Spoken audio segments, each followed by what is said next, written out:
Planet Earth, 10,000 years ago. For 2.5 million years, our prehistoric ancestors had been living in caves, passing the time by bashing stones together. Then suddenly, everything changed, and people began to build huge monuments all over the planet. But how and why? It's the biggest mystery in human history, but not for some people. Thousands of years ago, when our forefathers were primitive Stone Age people, some extraterrestrials visited our Earth. Extraterrestrial presence not only departed the wisdom to build the monuments, but possibly the technology to make it happen. It sounds bonkers. But could aliens have started civilization and built some of the most famous monuments on Earth?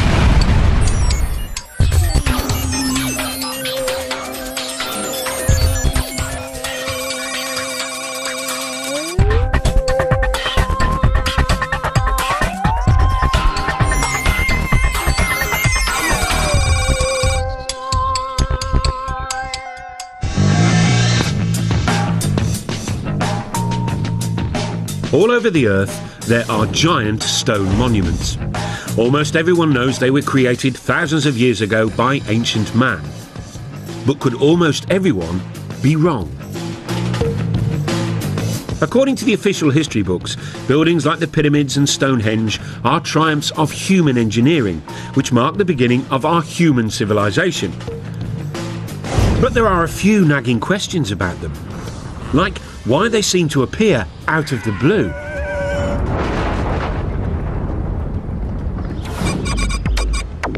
It's a mystery which has been troubling lots of people, including UFO gurus such as David Hatcher Childress. Well, one of the great enigmas of the past and of humanity is that people just like us have been around for at least 100,000 years. And then suddenly, a few thousand years ago, we just stepped out of our caves and started building all these giant monuments. One of the mysteries here is not only how did ancient man build all these giant megalithic monuments, but why? Over the years, scientists have struggled to explain it. Some suggested it was to do with agriculture. The birth of agriculture meant we could suddenly feed armies of workers. Others said it was all about the birth of religion. Early civilizations were desperate to placate gods. But now, there's another explanation.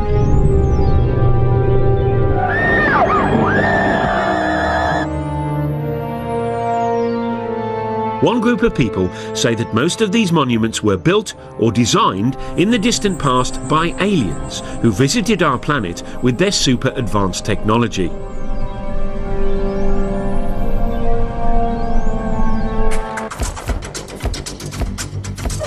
One believer is Jason Martell. He lives in California and runs a dating agency. But in his spare time, he's been grappling with the biggest archaeological mystery of our time. And he says he solved it. Man could have had the ability to physically stack those large blocks in Egypt and build that, 100,000 men. But the knowledge to do it had to come from somewhere else. There had to be some type of intervention, and that's why I look towards the ancient astronaut theory. Ancient astronauts from somewhere else came here and influenced our society. Jason and other believers say this idea would explain some baffling questions about ancient monuments. Take Stonehenge.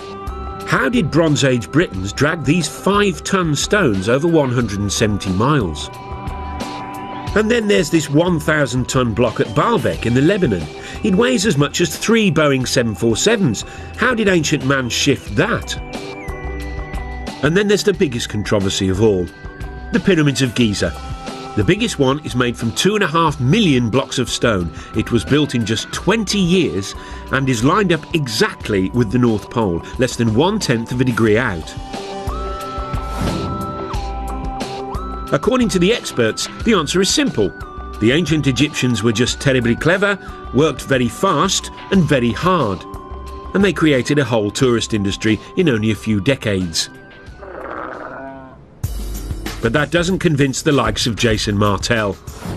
Many of the ancient sites around the world display a type of brilliance that we don't attribute to ancient man. If ancient man is living in clay huts and using stone tools, they're not going to have the advanced mathematics and geometry to lay out some of the sites that we have today.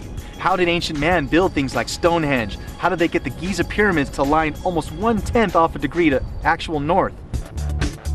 So what do the official Egypt experts say? Egyptologists think there's no big mystery. Archaeologists, they say, have dug up lots of evidence near the pyramids. The broad features are fairly clear.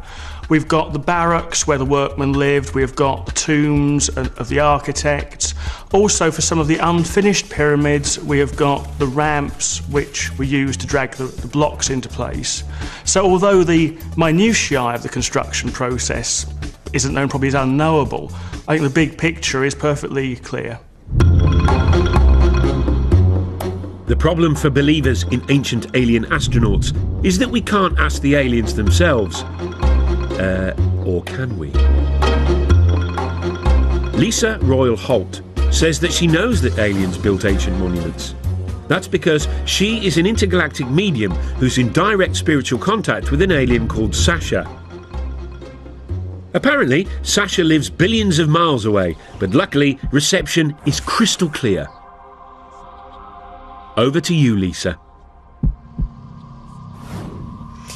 Well, greetings to you. This is Sasha. It is a pleasure to be with you this day, and we are so excited that you have an interest in this subject matter. Our intentions for our interaction with Earth humans is absolutely, totally in peace, love, and joy. Thank you, Lisa. I mean, Sasha. That's very reassuring. But what about the pyramids? Who built them? In ancient days, my forefathers came to Earth.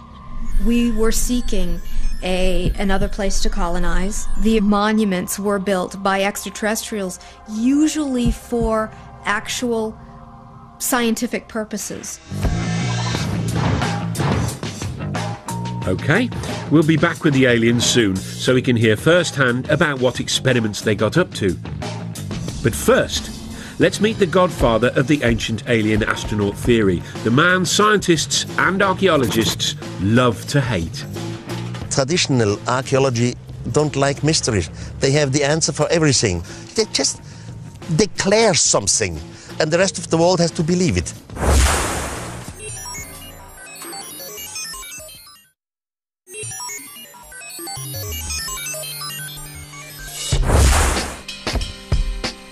In 1968, Erich von Däniken, a Swiss hotel manager, achieved international notoriety when he published a controversial theory which said that alien astronauts had visited Earth in our ancient past. Now, it wasn't the first time it had been suggested extraterrestrial beings had come to Earth in prehistoric times. This, after all, had been a staple of science fiction fantasy for years. But Erich's idea had a rather crucial difference. He said it was true. His book, Chariots of the Gods, sold more than 60 million copies worldwide. And he quickly became an international superstar. Erich seemed to give the world a brand new space-age version of human history. Thousands of years ago, when our forefathers were still Stone Age people, some extraterrestrials arrived. Von Däniken argued that those extraterrestrials helped build ancient monuments. His career as a solver of ancient mysteries began, he says, in the 1960s. While other people were taking drugs and generally rebelling, Erich was pondering ancient buildings, and one in particular, the Great Pyramid of Egypt. Built as a tomb for the pharaoh Cheops, it's made of 2.5 million stone blocks. Some of the biggest weigh up to 80 tons and were transported from quarries hundreds and hundreds of miles away. And that was 1,000 years before the invention of the wheel. To Erich von Däniken, that posed a huge question. Not why the aliens didn't give us the wheel, but another big question. This is the largest man-made monument on Earth, with a height of about 450 feet and weighing 30 million tons. It's quite a piece. I mean, for a group of people or architects who came right out from Stone Age time.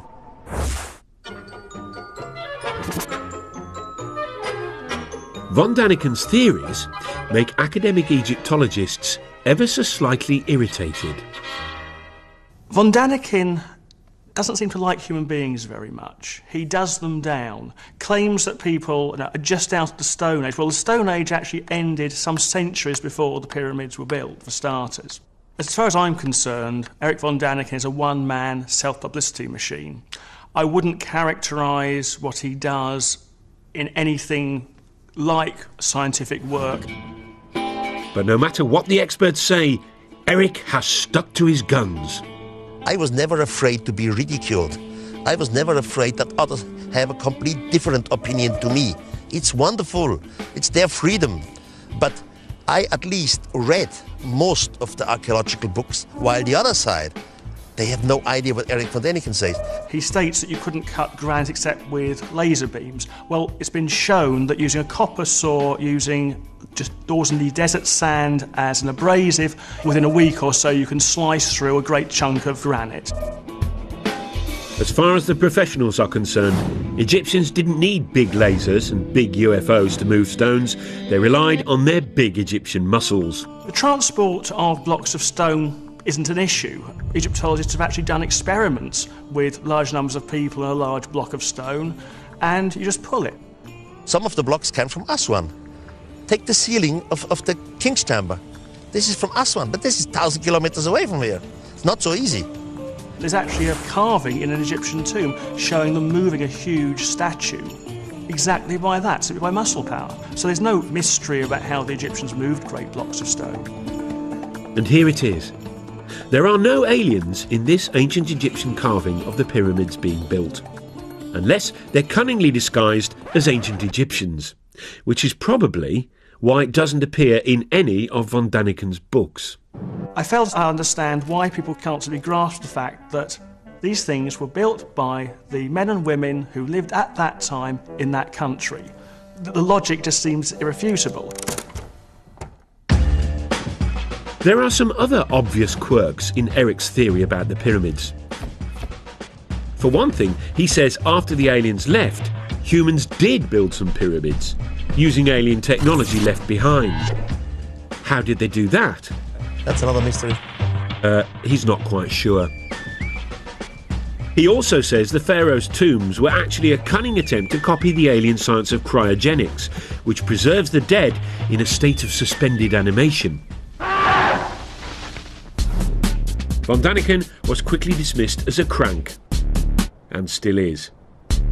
But the archaeologists don't have it all their own way, for there's one irritating little puzzle they haven't been able to solve yet. According to the scientists, the Great Pyramid was completed in just 20 years. Given there are over 2 million blocks, that means the Egyptians had to quarry, move and set a block every minute and a half of every day, 365 days a year for the whole construction period. One has to admit that the details of pyramid construction remain obscure. 2.5 million blocks in such a short time? There really must be doubts if you have a reasonable brain. Having wowed the public with his theory about pyramids, von Daniken then set out across the world to find more evidence of more alien ancient activity. These extraterrestrials have left some proof, but the question is complicated. Left what? What could they have left? And what do you know? He saw that proof everywhere. This 5,000-year-old African cave painting, for example, he says, is of a spaceman, complete with helmet. This ancient stone, he claims, shows people using telescopes. And when he climbed into this Mayan tomb in Mexico, he found what his book would later say was a carving of what seemed like an extraterrestrial traveller in his spaceship. Hunched over the controls, the alien seems to have his breathing apparatus in place, and flames are spewing out of his rocket. According to von Daniken, it's just like the liftoff at Cape Canaveral. And then he said he had the revelation which proved his idea had to be true when he visited South America and flew over the famous Nazca lines in Peru.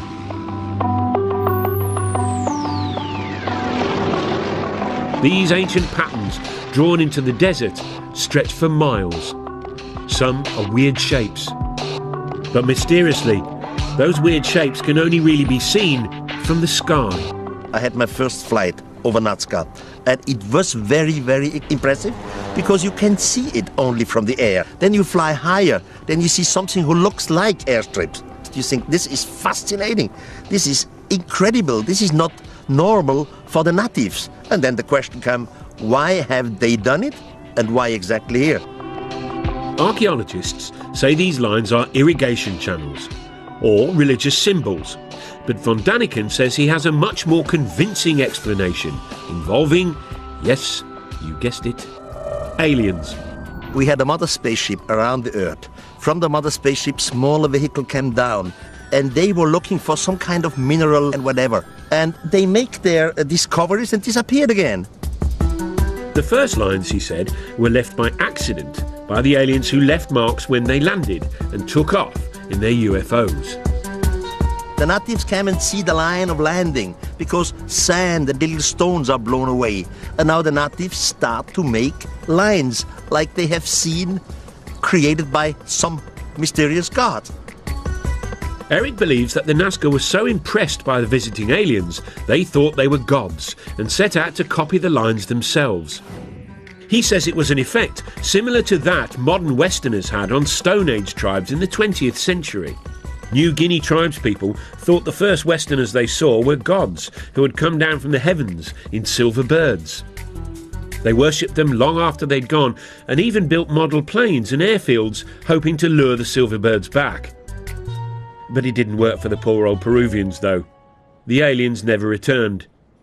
And instead, they got the Spanish.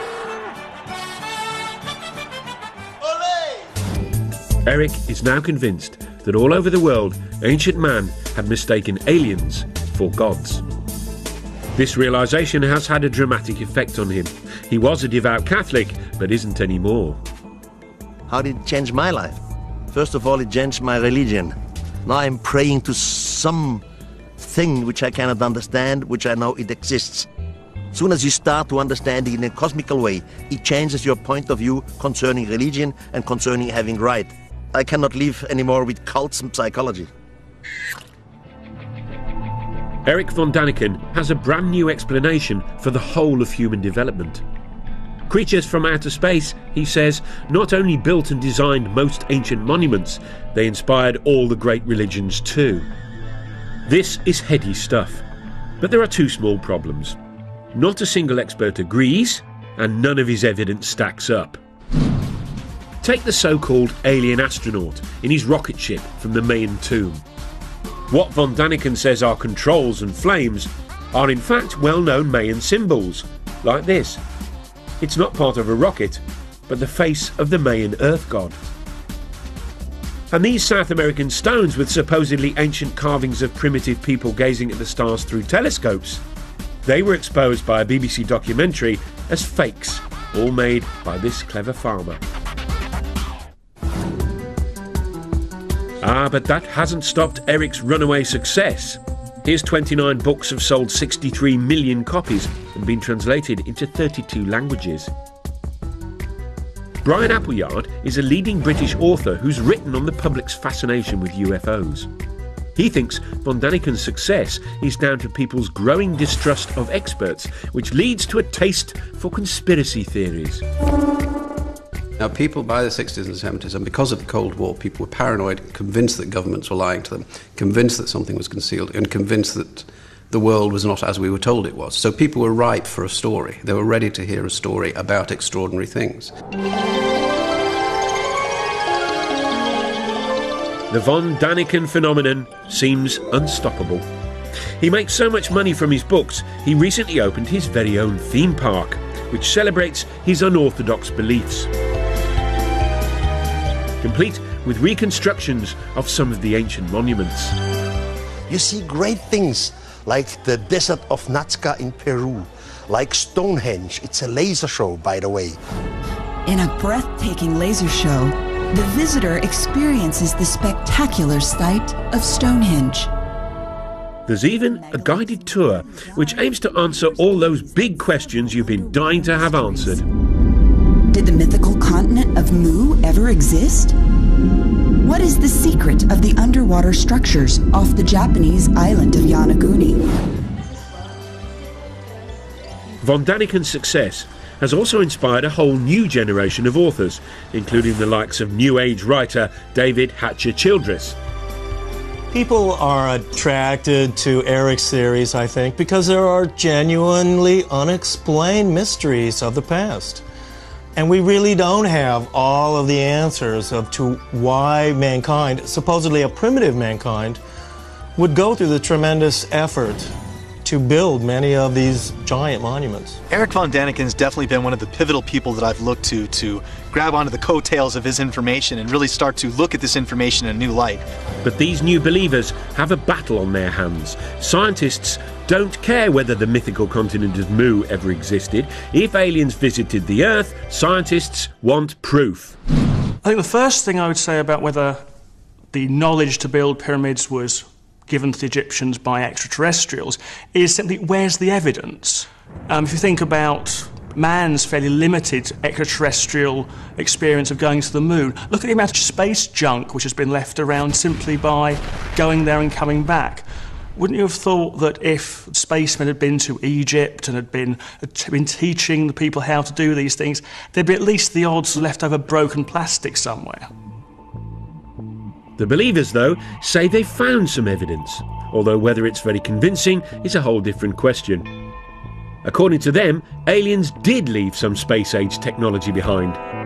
This 2,000-year-old pottery jar, for example. It was discovered in Baghdad in 1938. Inside it were copper and iron rods, similar to a modern battery.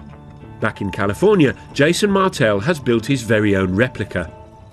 What we're looking at basically is just a simple clay pot formed with the clay found naturally in that region, and then using a simple copper lining and a iron metal rod down the center. This was in back in their days used either a rubber or an asphalt stopper. Jason fills the pot with an acid solution, vinegar, and now he's expecting something spectacular to happen.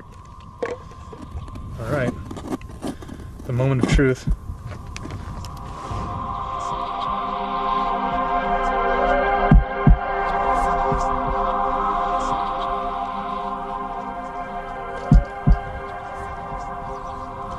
Getting some little numbers here. See that spike? It's going off the chart here now. Look, there we go. See that? Generating 4 volts right there.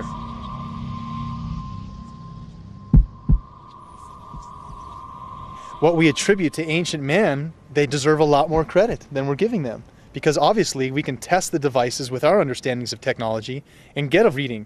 Here we are, 4 volts right there from the battery. So obviously they were able to make this happen. What were they using it for? Very possibly electricity. Now, what ancient Iraqis might have done with 4 volts of electricity, nobody's sure. As for aliens, why would they need an old clay pot when they can zoom through interstellar space? If making a little pot, filling it with vinegar and sticking a bit of copper in it, and then seeing that there's some bubbles appear, is space-age technology, fine. Back at Eric's theme park, the Baghdad battery is given pride of place, alongside an object based on an Egyptian drawing which he claims was an electric light bulb. The Egyptologists, though, say it's a well-known symbol and is actually just a snake inside a flower. The spoil sports. But Eric is convinced the ancient Egyptians used electricity to light up the dark passages in their pyramids. Someone must have nicked all the wires. Now, you may have been thinking that aliens could have brought us something more useful than the odd light bulb. Well, the same thought occurred to this man. He believes they brought the technology to tap into a cosmic energy source, which they then linked to all the ancient monuments on the Earth. funny. He doesn't look crackers.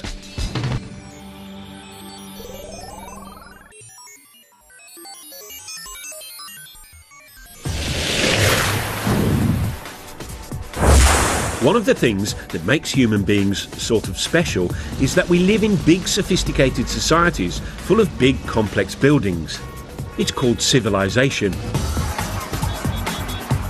Which is why so many people positively hate the idea that the whole thing might have been kick-started by aliens. At the heart of the theory is the suggestion that extraterrestrials built the very first big buildings of all back in the ancient past. Which is all very well and good, but the believers have had a hard time explaining why the aliens did all this. Were they just trying to show off? Not according to this man. Here he is, hiding in Stonehenge.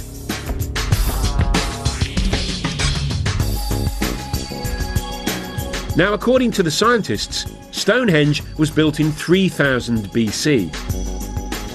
The 5-ton stones were dragged 170 miles by ancient British people to celebrate the sun, it's thought. Which is all very interesting. But not quite interesting enough for David Hatcher-Childress. He says Stonehenge might instead have been a fuel stop for ancient aliens.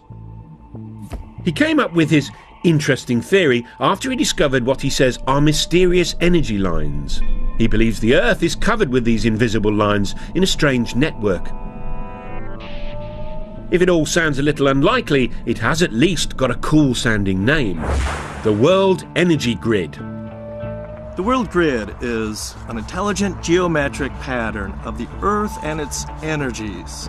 A wave of the sunlight hits the Earth and wraps the Earth like a ball of string of energy, creating this energy grid. As you might have guessed, no scientist believes in this grid or the energy that it apparently contains. But according to Hatcher-Childress, that's just because they're too sceptical for their own good. The aliens, though, knew about the energy grid and tapped into it. How? By building ancient monuments on key intersections of the grid, obviously.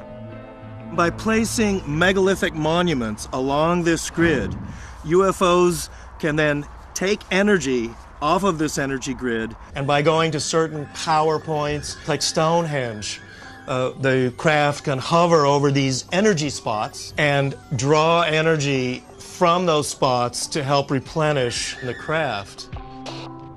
Now, why these giant fuel stops are all built out of big lumps of stone, Childress doesn't say. But maybe we could tap into this energy nowadays. Of course we can't. Over to you, David, to explain exactly why not. I know many people must have difficulty in imagining this energy grid around the planet, but it's a lot like this racetrack. Here on this racetrack we have a geometric formation. It's all interconnected. We have the cars running along this energy grid. But if any part of this racetrack is disconnected or broken, the cars won't have the energy anymore and they won't be able to run along the track. So unfortunately, because the ancient monuments like Stonehenge are nothing more than ruins, the world energy grid has broken down. So no free energy for us. But apparently the aliens didn't just use the ancient monuments for energy. Oh no. Many of the megalithic monuments, including pyramids, Stonehenge, are actually antennas that can be used by UFOs. So there you go. Stonehenge wasn't just a place where druids hung out, it may have been used by ancient aliens to phone home. Or maybe not. Oh sure, they're from another planet. But talking of phoning home, where might these ancient aliens have actually come from? There is one man who should know. He's Seth Shostak.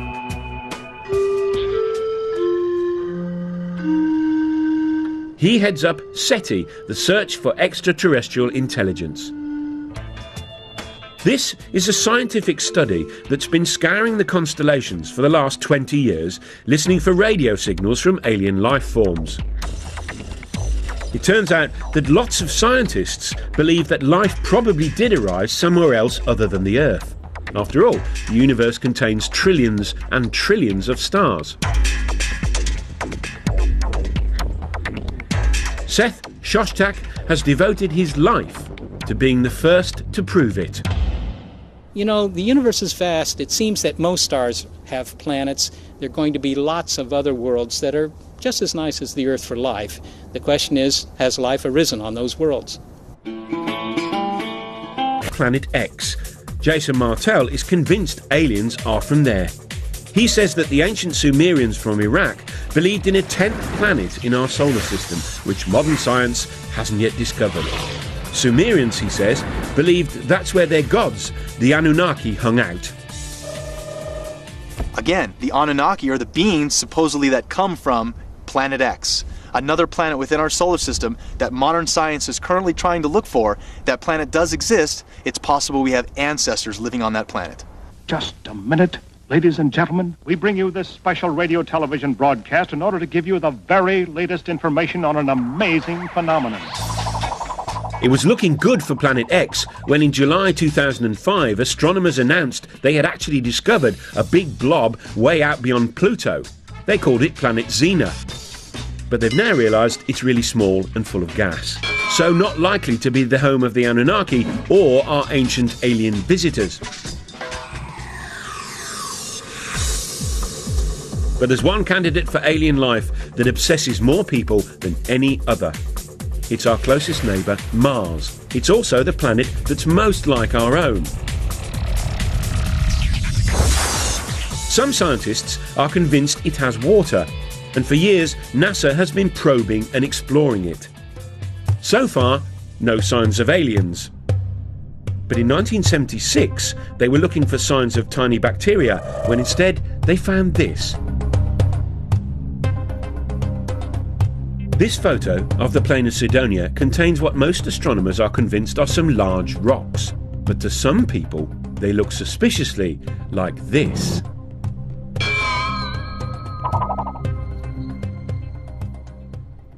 Here's one guy who thinks that's exactly what they are. Tom Van Flandern is a renegade astronomer who has his own theory about Mars and junk. You see, according to Flandern, Mars is really the moon of a planet where extraterrestrial humans first evolved, but had to leave in a bit of a hurry when it exploded. Left behind was all sorts of junk, including pyramids. The most interesting speculation about the origin of the artifacts on Mars is that the original human race was on the parent world that has since exploded.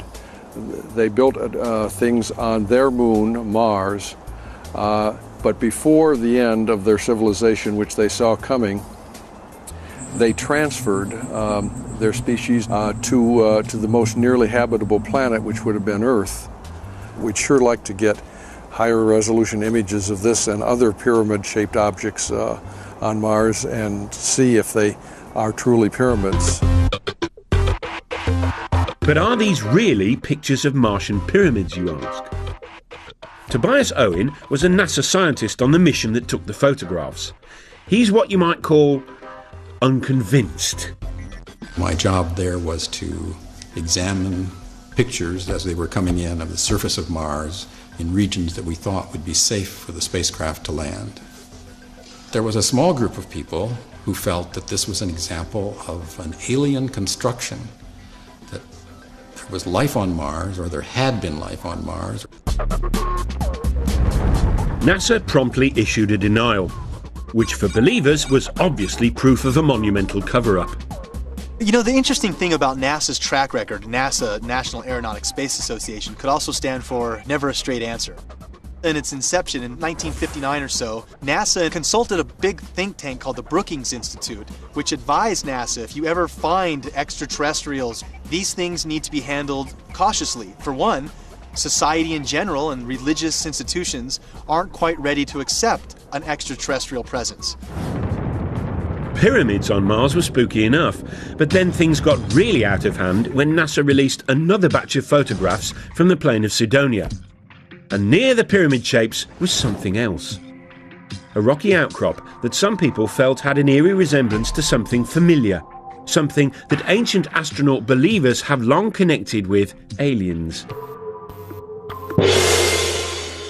Yep, that other famous tourist site in Egypt, Very interestingly enough, NASA first took an image of the face on Mars and they labeled it head.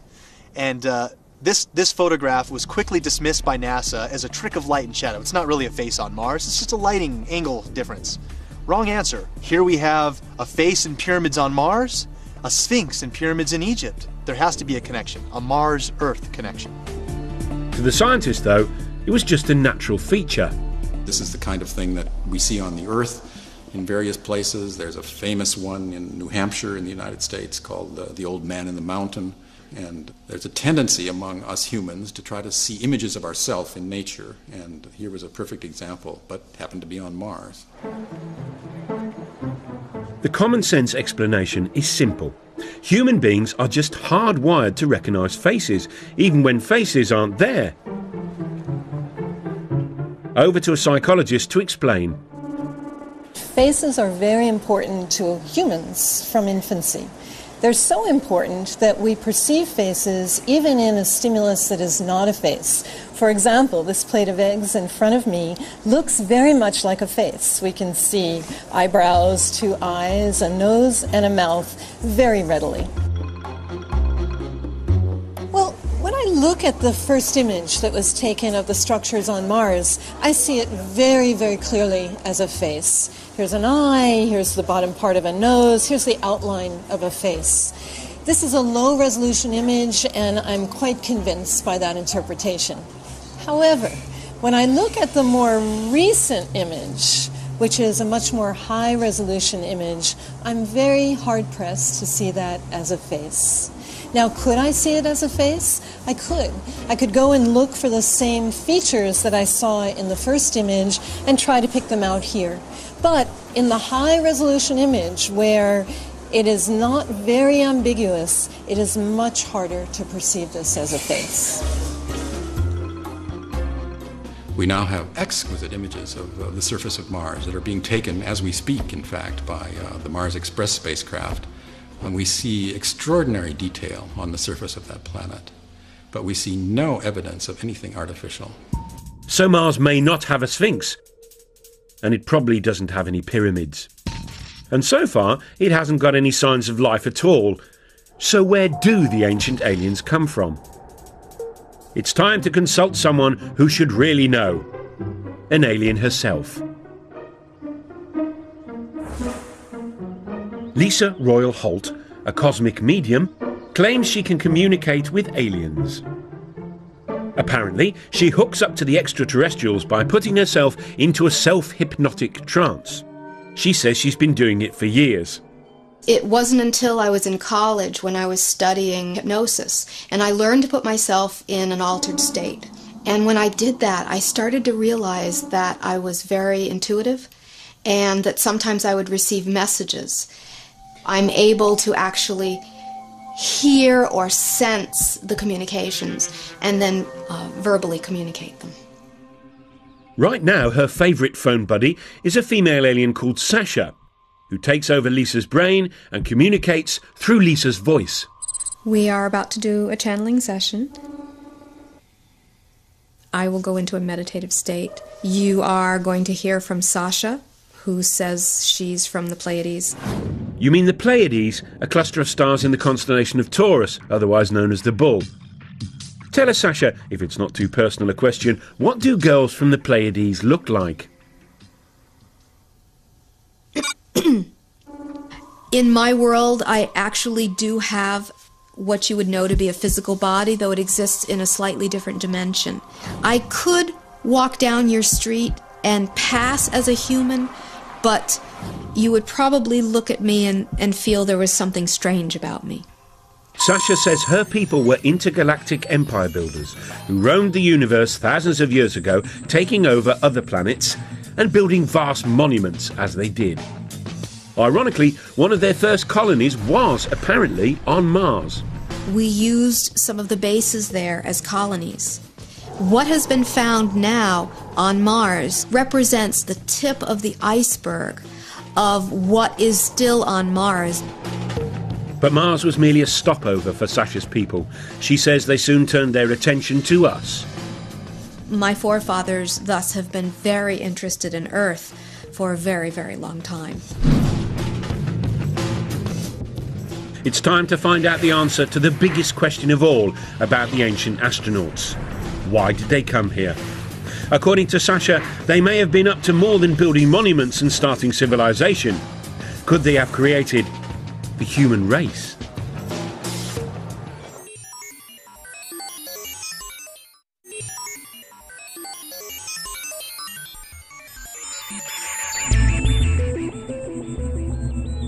If alien astronauts really did visit us thousands of years ago, and that's rather a big if, then the obvious question is why? What is it? I don't know. Well, according to Lisa Holt, or rather her alien mate Sasha, there's a perfectly sensible answer. The aliens chanced upon our pre-human ancestors and then started messing with our DNA, a process she calls upliftment. My sources have said that the extraterrestrial genetic projects on Earth have been going on for thousands of years.